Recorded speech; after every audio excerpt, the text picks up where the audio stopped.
Welcome back to the At Homeish podcast, creating spaces where we belong. I know this year has just been wild. And as I come in today, just a lot of things on my mind. But one of the things that has always been a constant thread in any of the things we talk about, whether it's social justice, equity and inclusion, community, is leadership. And I'm honored to have a guest here today that I had an opportunity to work with in numerous capacities related to leadership that we'll talk about. But I'm going to go ahead and toss it across the floor here to the other couch and let them introduce themselves so we can get to learn a little bit more about them. Great. Thank you, Wil. Thank you for having me. We've been talking about this for a while. I'm Adrianne Wagner, and I am the Executive Director / CEO for Leadership Snohomish County, and also a personal executive coach and a mom and a volunteer and a lot of other things and hats that I wear. But very excited to be here in your space and talk about whatever we get to. I greatly appreciate that. And I'm going to go ahead and say the thing right now for a second, because I did not know you until I met you through the Leadership Snohomish Signature Program, right? And when I met you, I was actually already facilitating the Leadership for Racial Equity program. And so I kind of have a little bit experience with facilitating leadership and all this type of stuff. So in the back of my mind, I'm like, who this person? What they bring in, you know? And I have to say, over the 9 months that I was in the program, the connections that were made and getting a chance to know you and seeing how you presented information, it just reinforced that idea of we can always learn something new and we all have something to offer. So I appreciate that. And I appreciate us having the time today to just kind of sit down and talk a little bit more about that. Awesome. Yeah. Absolutely. So how did you get into this? Because I feel like people often ask, they see me, maybe I'm speaking at some event, or they see that I'm facilitating some type of coursework. And it's like, oh my God, I could never do that. And how'd you get started? And it's like, we all have our different stories. So yeah, what's yours? So my story, let's see, I was born and raised in Flint, Michigan. Moved here in 2006 to pursue my career as a healthcare executive. So I was professionally raised by the Everett Clinic and was a healthcare executive there for about 17, 18-ish years. Wow. And in 2022, I hit the wall. Oh, really? Yeah, there was a whole pandemic thing. Our company had been acquired and then sold. And right, I remember that. Things were changing pretty rapidly. And I was finding that I just didn't have the zest for life in my work life as I was having all the time. So I burnt out. Yeah. I'm recovering still, I think, every day a little bit more. Yeah. And when I decided that I needed to hit the pause button and do something else with my time and life, I went in all different directions trying to figure out what it was that I love most about my job. And was brought to my attention that coaching and coaching around leadership specifically was the one part of my job that I loved every day. I get that. Yeah. And managing the people was cool. Managing operations was like something that I could do, but was not necessarily what jazzed me up. But really helping other people be successful and find their goals and be their very best. That's where I got lit up every day. Okay. So I went back to school in 22 and decided that I wanted to become a leadership coach. Okay. And at that time, met a lot of really great people and joined a program in Philly. That was a residential program. Okay. Because also after the pandemic, I wanted to be off Zoom so bad it hurt, and didn't want to just do a training program that was in front of my computer some more. No. So I went to a program just outside of Philly, but what that brought to me was a community, and also two of my very best friends live in the Philly area. And so I got to spend 2 full weeks with them and in my downtime. Yeah. And just went to my happy place and learned all these new skill sets and met all these great people and decided this was really it. So that's kind of where my career took a pivot. And then Leadership Snohomish County, my journey started in probably before 2012, but I was in the signatures program myself. Okay. In 2012. Yeah.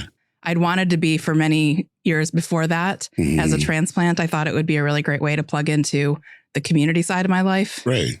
learn more about what I could do outside of work. And it never worked out for the timing. But as the world does, it put me in the spot when I needed to be in the spot, and went through a transformative experience with LSC, joined the board. After that, was on the board for a number of years, I was in the inaugural Leadership for Racial Equity cohort in 2019. Wow. And that was really special to me and helped kind of establish my equity LASIK before before everything in the world started forcing the issue. And then became a facilitator in 2024. And now I'm working on making the next version of LSC the very best version. So that's my LSC journey. Wow. So going back to Leadership for Racial Equity and being part of that inaugural course, I know you had mentioned you were also on the board. Yeah. Were you part of the decision making to create that program, or what's kind of the story on that? I was on the board until 2018. So I don't think I wasn't in the room when we decided to become a full-blown cohort, but we had been doing work with Tammy Farber. Right. In the education day setting and kind of these one-off full day events while I was on the board. And so I got a little bite and a sample, and then the decision to make it and be a part of it was I wanted to still be involved with LSC after I left the board. Yeah. And it's so interesting with the timing, because I think I first heard about Leadership Snohomish when I was living in Pierce County, and this was back in 2017. Wow. And so I was like, oh, well, that sounds like a great organization to be a part of. And because I was in Pierce County at the time, for those who don't geographically know, there's a whole nother county between us. King County, Seattle's there. And so I was like, man, Snohomish County's far away, but I would love to see some things happening with Thurston County, where the capital's located, Pierce County, that's Tacoma area, and then King County, Seattle, and then this Snohomish area, which at that point I had only been through because I knew Everett was up here. And if I go to the San Juans, I passed through here, but did not know much about Snohomish County at the time. But I knew there was this leadership group, and I thought it was great that the work was being done. Yeah. Yeah. There are a number of community leadership programs like ours across the country.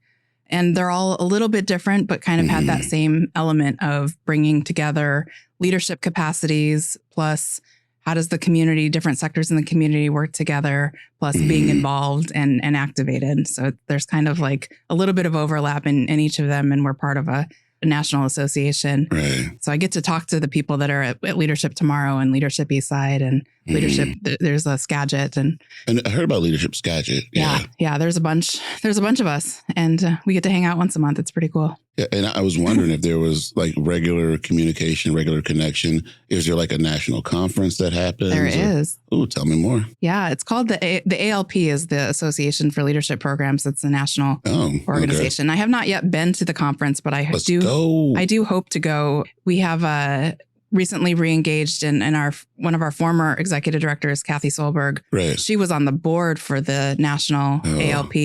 So we are back in their midst. And it's just kind of cool to have a model that we don't have to invent or reinvent every time, but we do get to talk about things that we have in common. And sometimes that's commiserating, but it's usually getting new ideas and figuring out what's new and fresh. One of the things I'm really excited about is learning about other curriculums that other groups do. Really super fun fact, when I was in high school in the 1900s, there was the way back. There was a leadership program called the Greater Flint Leadership Group. Okay. And I was on the development board of a youth program called the Greater Flint Youth Leadership. And so we were creating the program that was kind of the high school version of LSC in Flint. Yes. And we brought together people in 10th grade. It was like kind of this pivotal point. And we did a lot of the same things that LSC does. We went to the court. We did peer court, teen court. We went to all of these different industries, got to learn about business, things that happen. And it was like a few 10th graders from every high school in the area kind of got together. And so I got to meet people a lot that I'm still friends with. Right. And I still own a T-shirt that's from 1999. and with my GFYL shirt. So, yeah. Wow.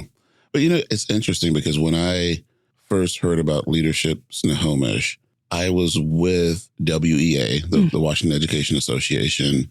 And because I was working with schools at that time, I really wanted to have some sort of a partnership across the 4 counties. And again, Snohomish was the addition because I was just thinking Thurston, Pierce King, but a collaboration across those counties that was really promoting youth leadership. Yeah. Yeah. And so to kind of hear that was what was happening in Flint when you were there, and that we have this national association, I would love for us to engage in some more conversations around how we get more youth in leadership. Yeah. And I'll give you a quick backstory on it. I was talking with one of my mentors, and we were talking about in 2016 into 17, what we at the time identified, and yes, I'll get canceled for this, a vacuum when it came to leadership. Yeah.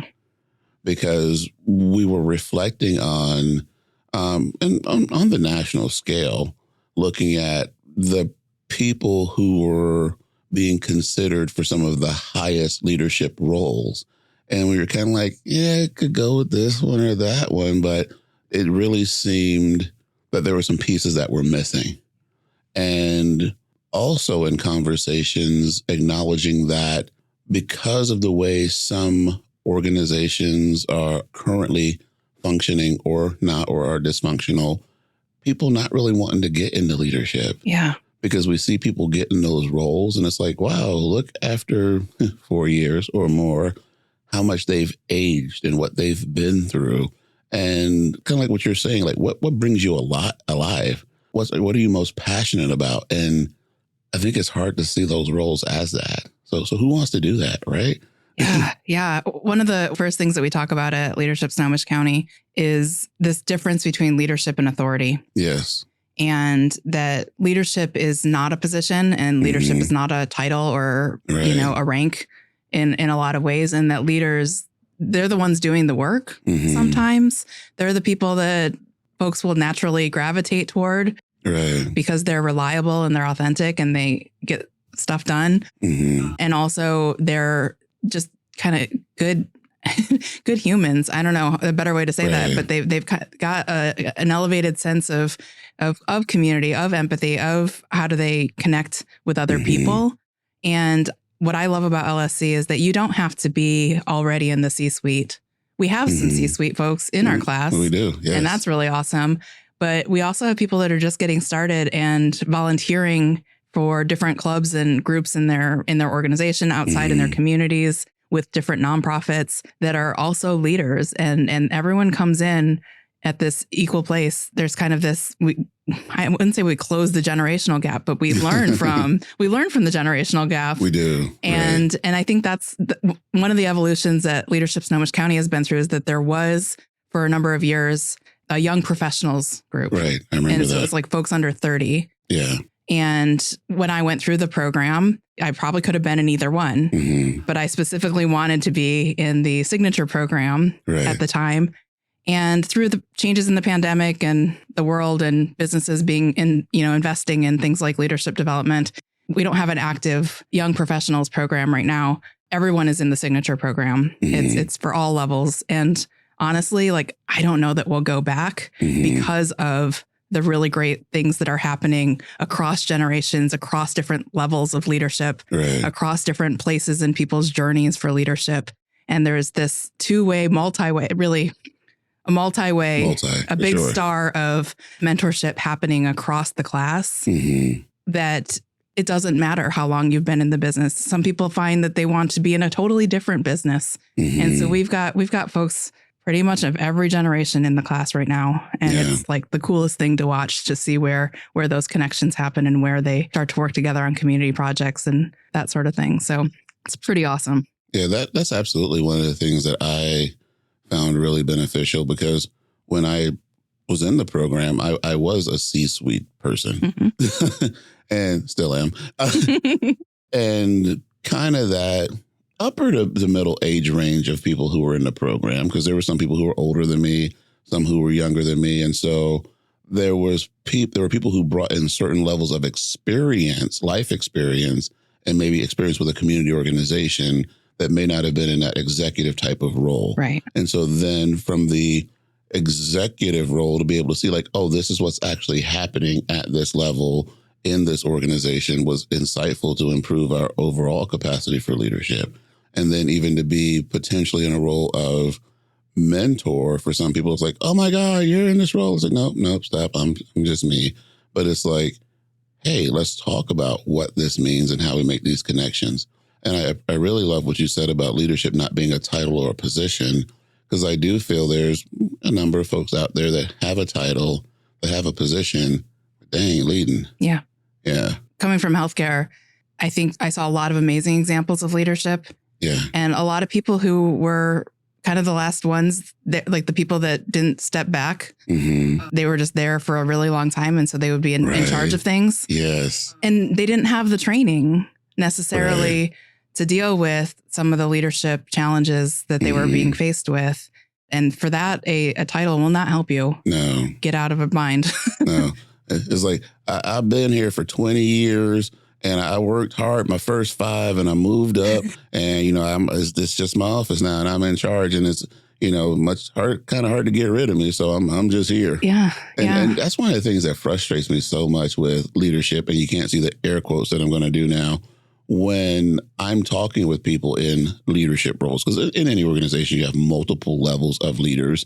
And to talk with people on a leadership team and to know there's an issue or a concern somewhere, and then the conversation be, oh, well, that's just that person. Yeah.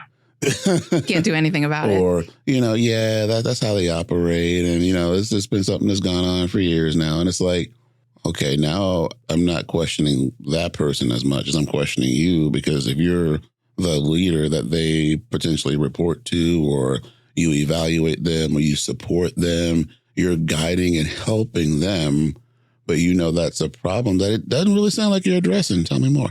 Yeah. Yeah. Totally. We probably don't talk enough about the people, the survivors, I guess, the people that are left there dealing with challenges when leadership fails. So that slow to fire, not being direct, I think there's definitely some like regional things. I've joked with my friends about having a podcast myself someday about life in the Northwest. And I already got my title, so nobody steal it. It's called Aggressively Passive.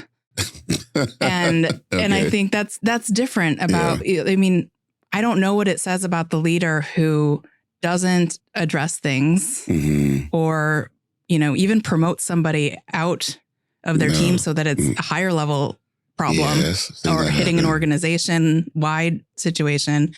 But the people that watch you not handle something, that changes the relationship. It changes the dynamic. It changes how they feel you are assessing them. If you're willing to tolerate this bad behavior, what else are you willing to tolerate? Right. And I think it's such a shame that's not part of leadership training. That's the hard lesson that comes. We need to make that part of it. Yeah, totally. Let's do it. When we do our leadership podcast, because when I was driving over here today, and I kind of thought about it a little bit more as we were getting closer to this date, I was thinking about it would be great for us to have a leadership podcast or something of the sort. So, you already got something in mind. I already have a podcast. And I don't know if you know this or not. There's a Snohomish Podcast Network. You know about the network? I know about the network. I've never been like into the network, but I watched from afar. I even told somebody, I have a really good friend who is going into the storytelling world and wants to be a podcaster, or he is and wants to grow in that field. I said, you gotta find these folks, because it looks like they're doing some pretty awesome things. Yeah. Well, you're in the Snohomish Podcast Network den right now. Yes. Yeah. The hub. This is where the magic happens. So nice. Yeah. Okay. So we can talk more about that. But I want to go back to something, and this was almost 20 years ago now. Are you familiar with the author Rachel Carson? I'm not. Okay. Tell me. So I am drawing a blank of when the book was written, but I learned about the book. I think it was actually in an environmental science class or biology class. This was when I was working on my associate's degree biology class. But the book was called Silent Spring. Okay. And what she was talking about in that book was all the pesticides that they were using in the 50s. Okay. And there were videos of kids running down the street or whatever. And here's this airplane coming through and it's dusting these chemicals. Thank you. Yeah. I was like, what are you spraying? What are you doing? It's just crazy. Right. But when they were talking about the pesticides, one, killing the insects, then the birds would not have food, but then also the pesticides impacting the birds, period. So now the birds are being killed off, and really looking at it for what it was toxins that were being placed into the environment that would lead to the death of the birds, creating a silent spring. That was the name of her book, Silent Spring. Okay. And so when I took a leadership class at UW-Tacoma, my final essay was about addressing toxic leadership so that we don't have a silent spring where the people who continue to be there are now dying off because of the toxins that they're exposed to. Yeah. Wow. As I mentioned, I'm from Flint, Michigan. I was going to bring that up too. So there's in my brain, I'm like, oh, it's like the lead in our water for our children that doesn't get found until much later. And all of what are the impacts that you don't even see because of a couple really bad decisions, poor decisions, and oversight. And I think that's kind of the same in this leadership situation. Like, what are you willing to look past? You keep paying people to do this thing. It says more about you than it says about them. Right. And then how, other than building really great case studies on toxic leaders, I don't know what the benefit is to it. I don't know what that feels like from the toxic leader standpoint. And maybe if maybe they don't know either, and they don't know that they're the problem. Right. Like Taylor Swift said, they are the problem. Right. And it's really, whose job is it though to tell them to stop promoting, to stop promoting that, to stop rewarding that, to finally say, hey, maybe this isn't the best for you. Yeah. Right. Do you see this impact? And we just have such a poor relationship with feedback.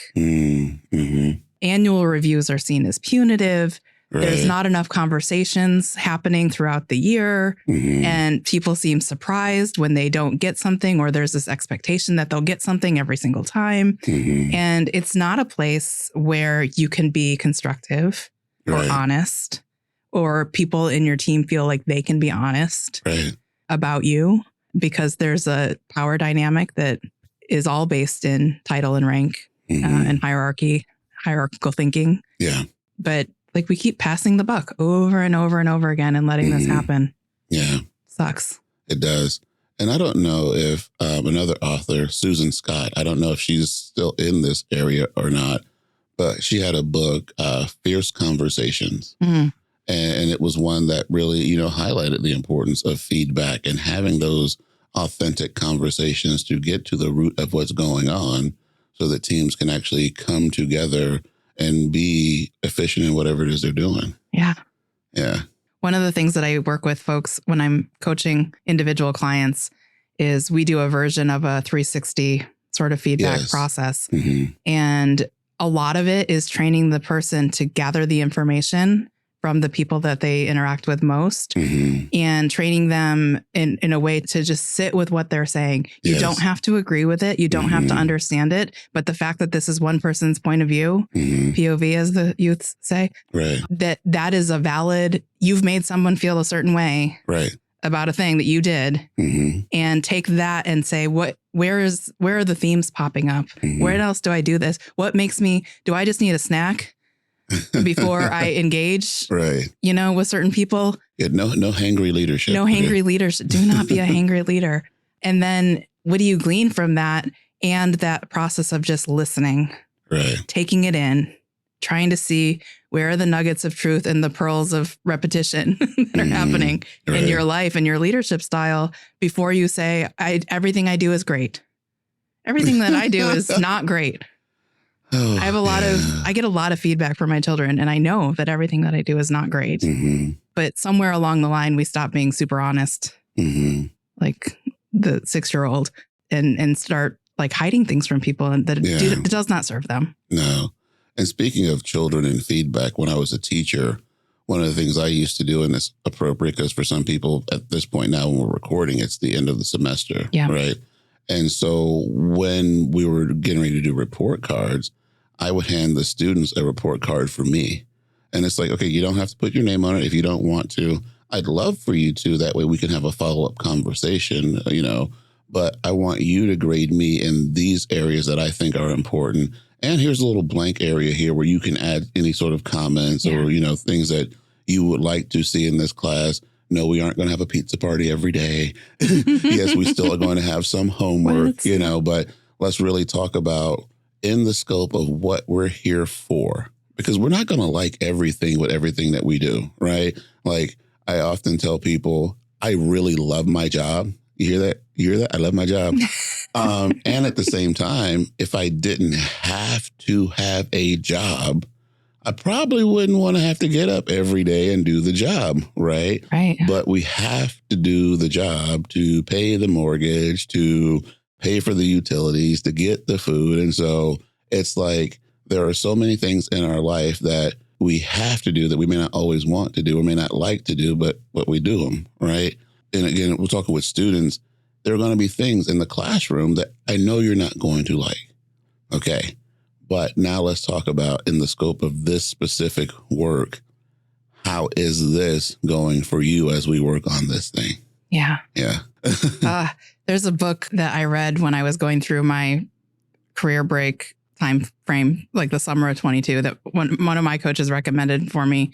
It was called The Why Cafe, WHY. Oh, okay. And then there's a follow-up book that I read. So I read that a couple years prior during the pandemic. And then I read this follow-up book that was called The Return to the Why Cafe. Okay. And they're super short. It's a quick read. It's a little story. And one of the things in there is it's a story about how this person basically quit their job and went to the beach and just started fishing all the time.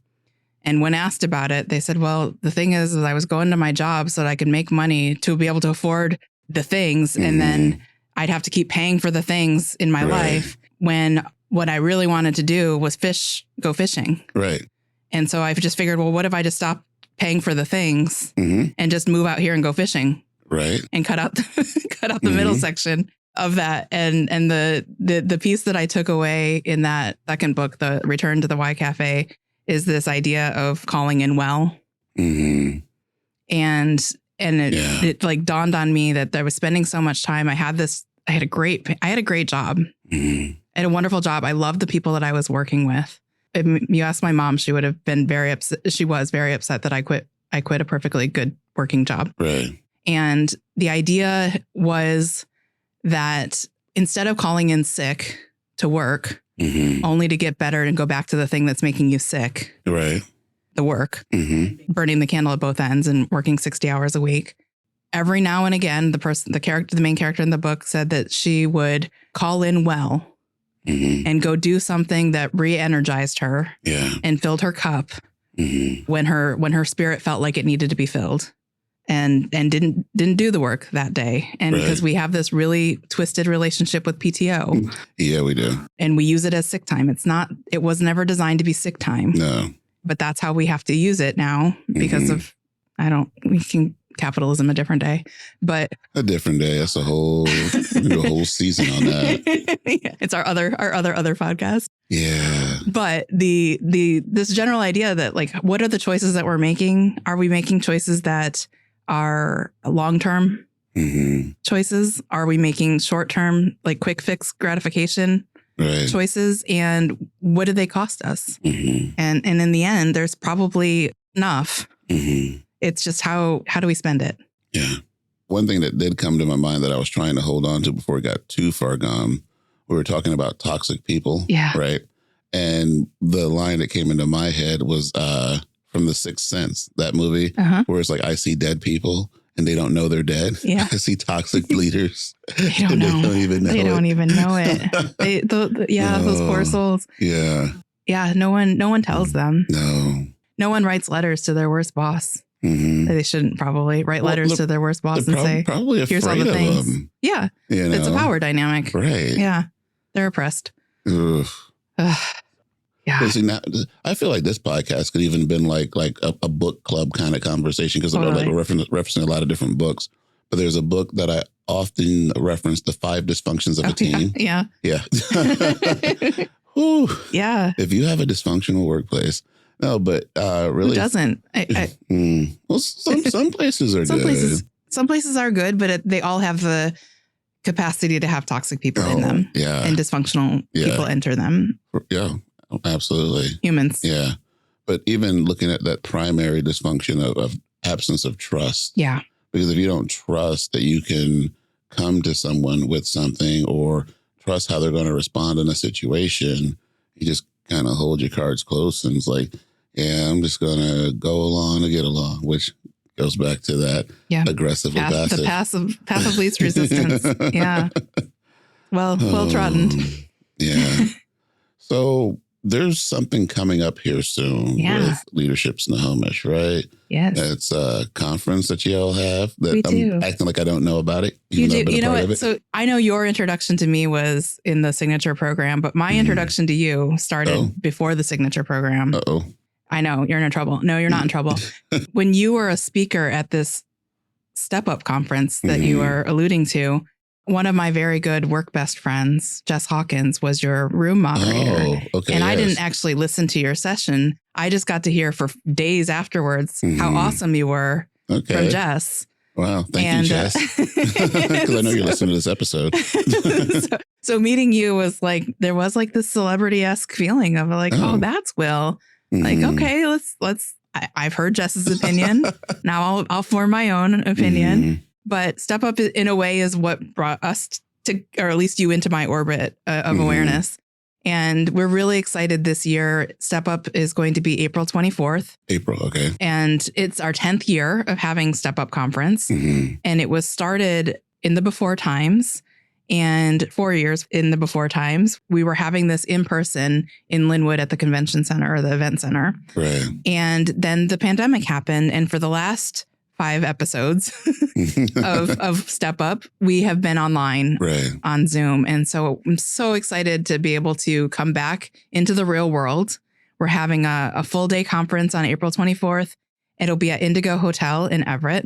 Okay. The night before, we'll be having a kickoff event, and we're going to come up with a better name for that, but some sort of community event in South County at the Linwood Neighborhood Center. Okay. And get people excited about that what does it mean to be in community with people, talking about topics that are important to us, learning about ways that we can not just be aware of inequity, but also what are we going to do about it? How do we do it together? What are some of the ways that we can collaborate, work together, and make a big difference? And so I think my working theme for this conference is the anti-Zoom. Right. And all of the things that made it very difficult to connect with speakers, to connect with other people in the room from their tiny little boxes of squares on my computer screen, while I was also maybe doing the dishes or feeding the dog, stepping out when I needed to, that sort of thing, not being accountable to anyone else in the room and or having a space to unpack that. I want to change. And I think Leadership Snohomish County it's the right year to do this. We will, of course, maintain all health, safety, things that we possibly can, and pray that all of this flu stuff will be in the rearview mirror by then. Yeah. But really just so excited to come back and have the focus of the conference be less jam-packed, but high quality and content that people can walk away feeling like they made a connection. Yes. They can make a difference. They are empowered to become better civic leaders and people in their community and make a difference for the things that matter to them, and hopefully make a new friend. Yeah. That sounds amazing. Yeah. And I know, because we were chatting earlier, that you were saying something about the theme for this year. What's the theme? It's step up for what matters to you. Okay. That is the official theme. We have a really amazing keynote fireside chat speaker. And Wil will be joining us, I hope, on the front table at chairs. We haven't decided on the setup, but on the main stage, and leading a conversation with an amazing local author. Okay. And her name is Ruchika Malhotra, and she's got a few books, but her most recent book that will be the topic of conversation is kind of building in this, bringing all the things together. And her new book is called Uncompete. Yes, Uncompete. Uncompete. And it is phenomenal. And it really is, the general gist of the book is that we live in a hyper-competitive, zero-sum capitalist, like we live in this society that forces competition, and competition, while we think it's bringing all this innovation and good stuff, leaves a lot of people behind. It does. And the world is not fair. No. That's kind of a premise one. And it makes it so that it's really challenging to get anything done when you're only looking out for yourself, or you're thinking from a scarcity, zero-sum sort of mindset where I can't be happy for Wil because somehow Wil's happiness is jeopardizing my happiness, or like I can't get the piece of the pie because he's got a big piece of pie and I wanted some pie, and the pie is kind of unlimited, guys. So how do we just enjoy and be happy for one another and think about what the chapter that I'm most recently diving deep into is all about, how you can either have envy or that you can have a feeling of leveling up. So if I see you do amazing things, it can go in two directions. Wow, that's so cool. Wil must have done some amazing things to get to where he's at, and he's doing great work. How could I do some more of that and get to that place? That's leveling up. Yeah. As compared to, I can't believe he's doing that. So unfair. Why don't I get to do that? Yeah. I'm not, he doesn't deserve that. I deserve that somehow. Right. And there's no evidence that he worked hard enough to get to the thing. I've heard stuff like that before. So really just changing and reframing that mindset to be much more intentional about how we collaborate, how we build partnership, how we build community. It's not a networking opportunity. It's a community building opportunity. And how do we do that in a way that supports one another, especially the people who may not have always been supported? I like that. And I want to come back to something on that. But I think there was even a conversation perhaps around having people recording, what it means for them. And so I love that you were talking about maybe wanting to do a podcast and, someone else who wants to do a podcast. And a lot of people view this as scary. Yeah. And anytime you haven't done something, it can absolutely be scary. Yeah. But I went back and listened to some of my episodes from season 1, and I thought they were great. Thank you for your production over there. But I also feel like more recent episodes are like, oh, this is good. I like how I feel. I feel comfortable coming in. I feel comfortable with the conversation. But that's because we're over 30 something episodes now. Right. The first couple episodes is like, oh crap, what am I going to talk about? And I got my little notepad here and I'm trying to figure this stuff out. But I think it would be great whether we do it with Red Trucks, which would be awesome, or another organization to be able to have people kind of, hey, over here in this corner, sit down and record your thing. Yeah. Well, there's so many great ideas. One of the aspects of Leadership Snohomish County is that we do a community project. Right.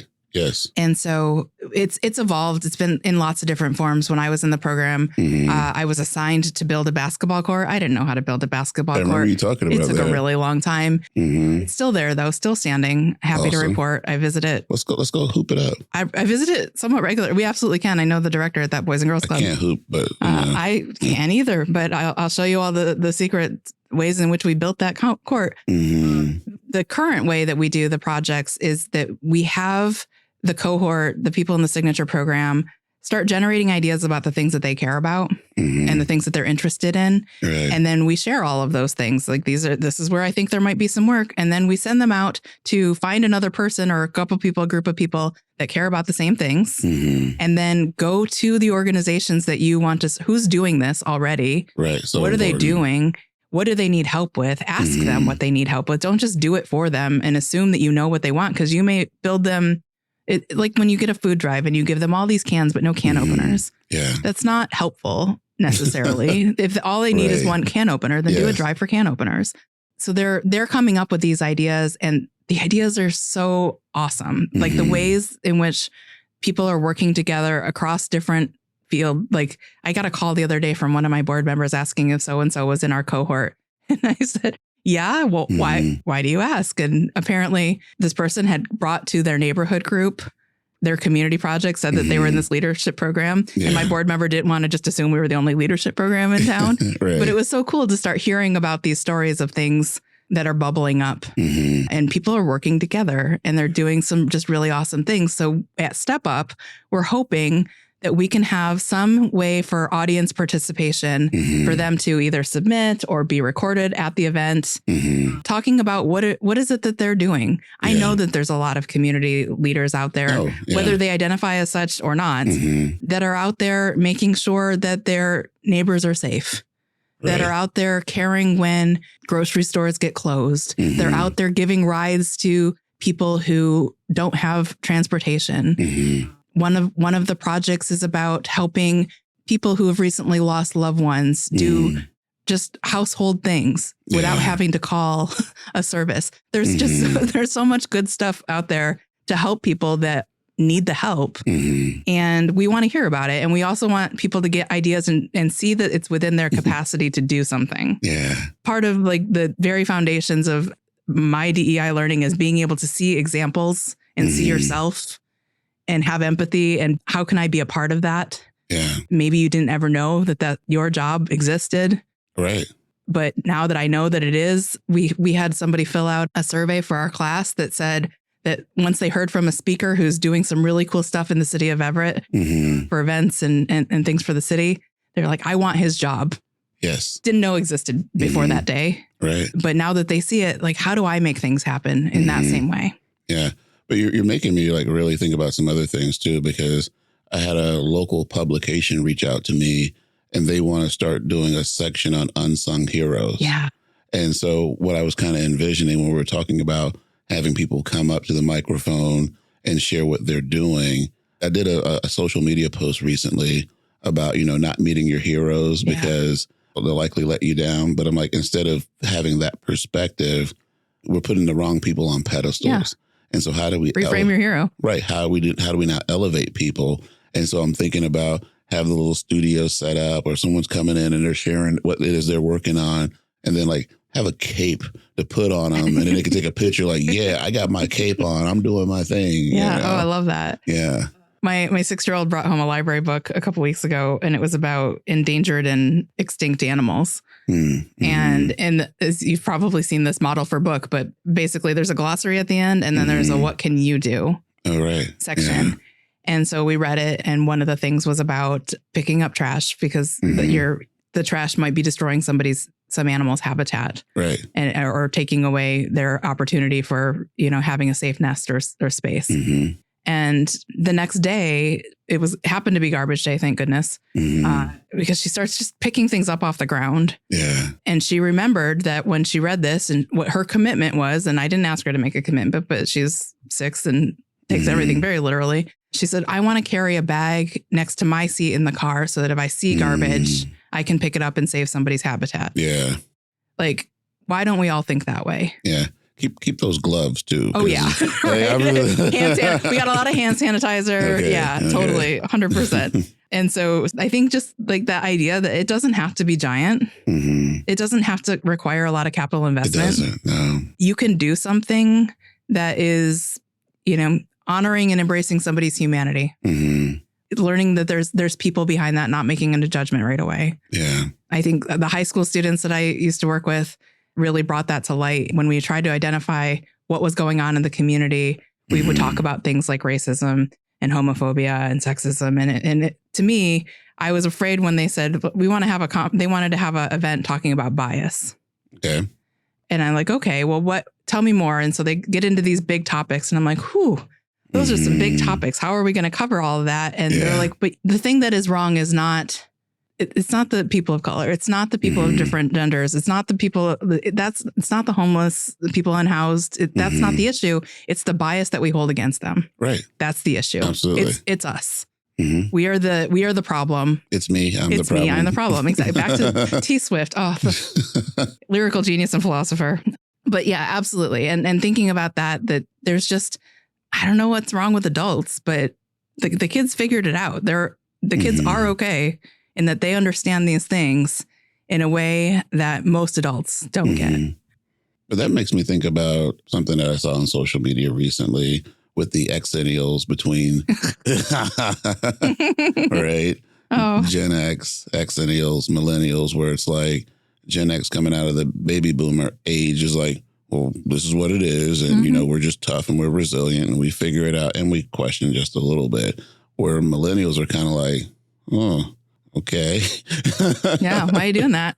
Yeah. Is that working? Is that getting you where you want to be? And yeah. I'm a registered elder millennial. And one of the videos that I've recently seen on the topic, my favorite takeaway of it was, I can fix your printer and cry at therapy in the same day. Ooh, okay. That's pretty profound. We're a both and generation. Yes. Love it. But the thing I wanted to put a pin in real quick, or pull the pin out because we're going to come back to it, when we were talking about uncompete. Yes. And it's interesting when I think about in the private sector and where, this business is trying to do this thing and, that whole zero-sum mentality.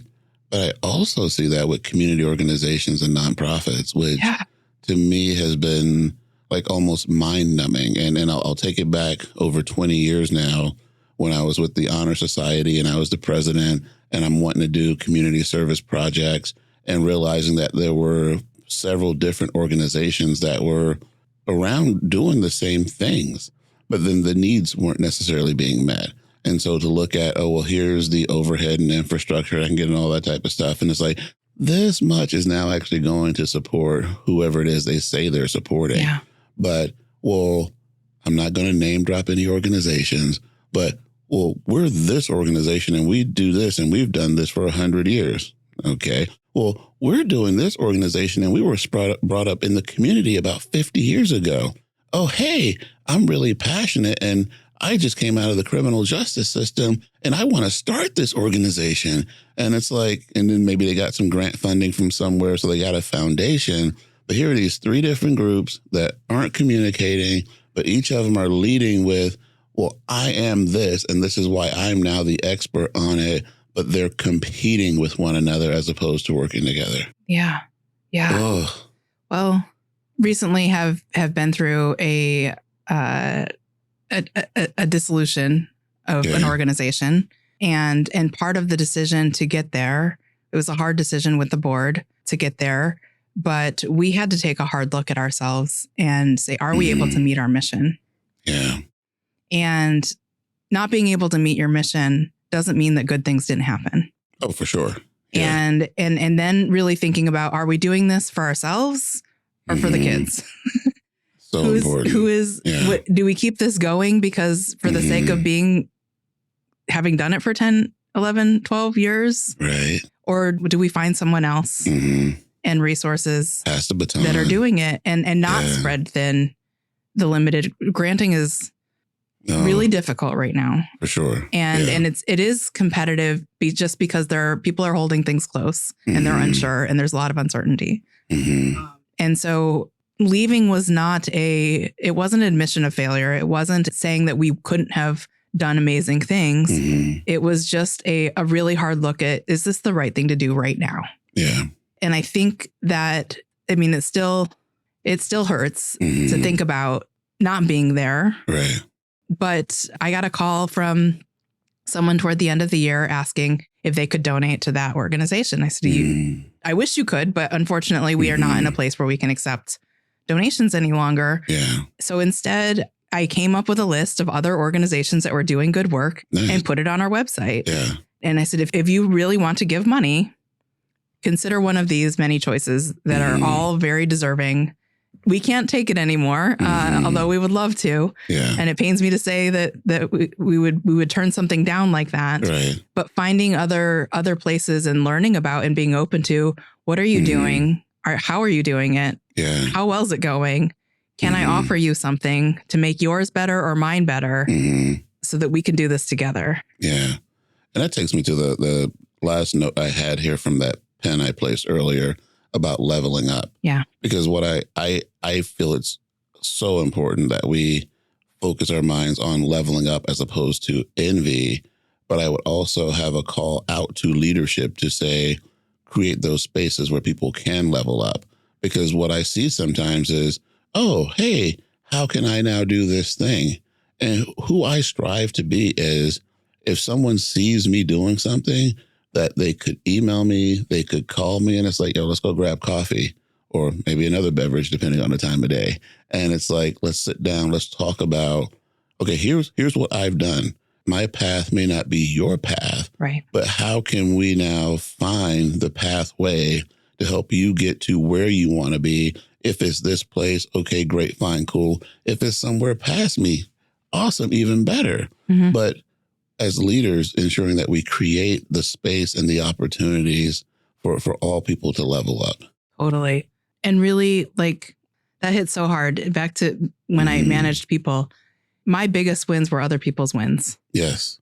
My favorite thing about my job was having I had maybe a seed of a spark of an idea, some sort of cells rubbing together of an idea, and I would give it to someone else and they would make it like 10 times better than I would have ever dreamed. Yeah. That was me being a successful leader because I was able to be there to support them when they needed it, but they often didn't need it. And just giving them the space to grow into and the stage maybe to be on, the platform to be on. When I worked with folks in the past and what does an inclusive leader look like? They're the people that are amplifying, using whatever privilege or context that they have, social capital that they have, and putting someone else up first. Yes. And not taking credit for their idea. That's one of those toxic traits. Right. That's the level 5 leadership from good to great. Is that humility. Oh, totally. Where it's like, I don't need my name on it. Yeah. You know what I heard today? This was amazing. Yeah. Let's go talk to them. Yeah. Let me introduce you to somebody that can tell you more and better than I can. Right. And surrounding yourself with people who are better than you. And that's why you're here. And smarter. Yeah, sure. People that are smarter than you that are just bringing their additive and they're not competing against you. No. They're going to make you better. You're going to try harder. You're going to want to challenge them, find ways to support them and watch them develop. Yeah. On a similar note, and I know the last episode I recorded, or several episodes, I'm constantly shouting out the dude in the corner over there. I did not know the first thing about podcasting. Yeah. But to be able to connect with Brandy Hecker from Soul Filler Diaries and her to say, hey, here's my producer. And I'm like, okay, what does this even look like? This would not have happened if it were not for that connection of someone who already had a podcast and was being produced by someone. So again, thank you, Trent, for the work that you're doing. Thank you, Adrianne, for the work that you're doing. Thank you. Just absolutely amazing. I want to do something a little bit different here. And so when we were talking about putting stuff out into the universe and being there for people, it's not a song that I heard, but it's actually kind of like a skit on an album. And I'm trying to remember the name of the artist right now. It's so terrible. But the name of the album is Chasing Goosebumps. Okay. And it's kind of got a rap, soul, R&B type of vibe to it. And what I recall hearing was one of the artists that was connected with the project was DJ Jazzy Jeff from Jazzy Jeff and the Fresh Prince. Oh, yes. But the track on there that stood out to me with what you were just sharing is a track called Die Empty. And what it basically alludes to is there are so many different ideas and thoughts and things that we have inside of us that because at times we don't feel that we can do it ourselves, it never gets out into the world. It dies with us. And so as opposed to having all the great ideas in the graveyard, which is what I heard a motivational speaker say one time, like, oh dear, that's an image. Right. It's like die empty, get that stuff out of you. And because it was mostly, music based, He's like, you will never produce all the music that you have within you. And so if you've got a song in you, hey, yo, Adrianne, check this beat out real quick. You got something you want to put on here real quick? Hey, Trent, I got a beat for you too. Hey, you go put that on there. And then it's like, oh, okay. So yeah, I don't need to do it. It doesn't have to be my thing. Yeah. But this was something that was inside of me that I wanted to share with each of you. And now it still gets out in the world with your flavor on it. Yeah. So yeah, that was just really powerful. I do have another song I'm going to share, but I'm going to toss it over to you for a second because yeah, it's that time. I love. This kept me up last night, Wil. Oh. You're welcome. Yeah. You needed something to kind of, get you stirred up a little bit. Yeah. But there's been so many different iterations of it now. As I was going back and listening to season 1, it's like, well, I used to be a DJ and, a wallflower at the same time. But if this song came on, I'm getting on a dance floor. So what's your song? Yeah. And then talking to somebody and it was around the World Series. It's like, okay, you're up to bat and it's the, 11th inning or something, and you're going up, what's your walk-up song? Or you got a presentation happening, it's your theme song, or hey, what is your song that just gets you going? Or hey, what's the song that helps you to relax and chill? And so that just gives you a whole lot of different options. But oh gosh, I'm going to give you 15 answers. Top love favorite. it. No. Okay, so we have the at-homeish playlist. Yeah, at-homeish playlist. Well, so another really fun part of Leadership Snohomish County is that we make the best playlist ever. Oh my gosh, this is every true. year. Yeah. At least every year I've been involved. Mm-hmm. And this year I try to pick a song also to contribute. And so I've got a different song every time. So first year I did it 2024. I believe I picked the Beyonce track about quitting your job and mm-hmm. whatnot. And then the year of your class, I picked The Middle by Jimmy Eat World. Yeah, I remember that. And that is my song. And it's so embarrassing when it comes on at the grocery store. Now I feel so old. At the grocery store. That's we me are that old. jamming in the grocery store music. Yeah. But it reminds me of a time when I was in college. That's when that song came out. Mm-hmm. And it reminds me of my best friend because that was like our jam at the time.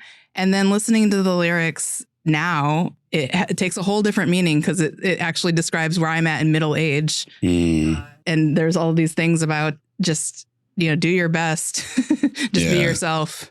Right. And you'll get through it kind of thing. Mm-hmm. This year, my song was a song, Wait For It, from the Hamilton soundtrack. Oh, right. Yeah. And it hit really hard. This morning when I was woken up at 3:00 trying to think about what song it would be, I was thinking about the Shabuzi song, Good News. Oh, yeah. Okay. Because there's just not enough good news right now. And I feel like if I just had a little bit, I could go a long way with it.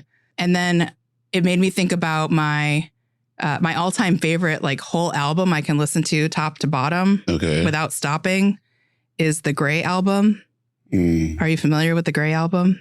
I'm trying to. It came out in 2004, and it was Danger Mouse mixing Jay-Z's Black album with the Beatles' White album. That's why it sounded familiar. And it is a piece of art. Yeah. And he got a lot of crap for it. And there were lots of, alleged lawsuits from production companies and whatnot over it. They'd be losing their minds if they saw what was happening in AI right now with music.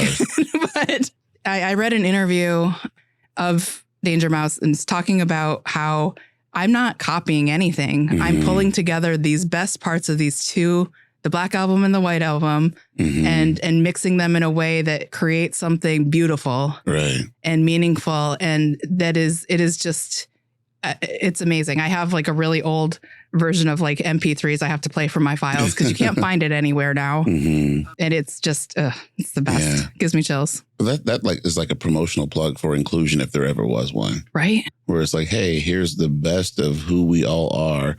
Let's bring it together and shine. Yeah. And you know what? The surviving members of the Beatles, Ringo and Paul, were so complimentary of this thing. They were stoked for it. And it was not them that were fighting. No, but that's the problem with middle management. I'll say that because as we're talking about leadership, I can't tell you how many times I've talked with someone who is the leader or the key leadership group within an organization. and they have this vision and this goal, and they want to see things happen and it be created. And then there are people who are, the frontline service providers who are like, oh my God, I wish we had this way, and I want to do this. And it's like, they seem to be on the same track a lot of the time. And I mean, granted, hit and miss, because if we're only identifying the best of each group, but we know there's bad in all groups as well.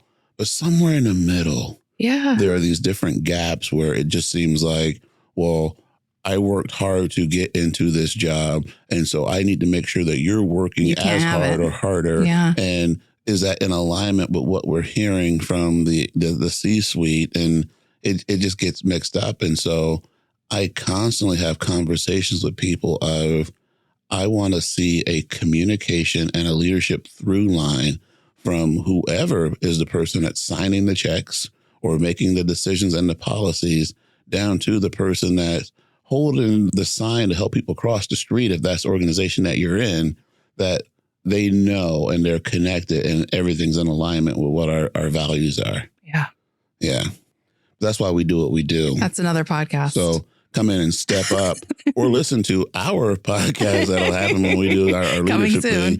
Coming soon. More to come. But a song, and I shared it with you. Yeah. Oh my gosh. Coming into 2026, there's a song. I meant to Google it because I don't know exactly when the song came out, because, when you hear something, it could be at whatever point. But there's an artist named K Tempest out of the UK, and the song is called Tunnel Vision. And I highly recommend that if you check it out, go to YouTube and watch the video. Yeah. Because the video is graphically stimulating, and then the song is powerful and the beat is powerful. And I still, every time I listen to the song, which is a lot because I set it as my morning alarm, I'm that guy. It's like every time I hear a new line in that song or something stated in a certain way where I'm like, wow, it is so powerful. Because I think one of the lines I shared with you was, the winter of our discontent is upon us. And it's like, there are things that are happening in our world right now, whether it's with leadership in organizations or things that are happening in our communities or people not having access to food, or, I mean, there's all these different things. And it's like, it's dark, it's cold, and it's time for that discontent to end, But then it's like, what do we need to wake up? A sleep so deep, it don't matter how they shake us.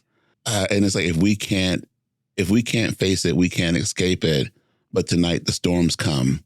And it's like, I'm getting chills just thinking about it. Yeah. The image for me, and I watched the video per your recommendation twice. Thank you. Thank you very much. And the image for me that was just like I was upset was the image of the people that were portraying the news or portraying the message had their backs to what was actually happening. Oh, and so what was actually getting through, they're just, living their whatever life and not being aware or being willfully ignorant to what was really going on in the background. And that was just like, oh, that stings.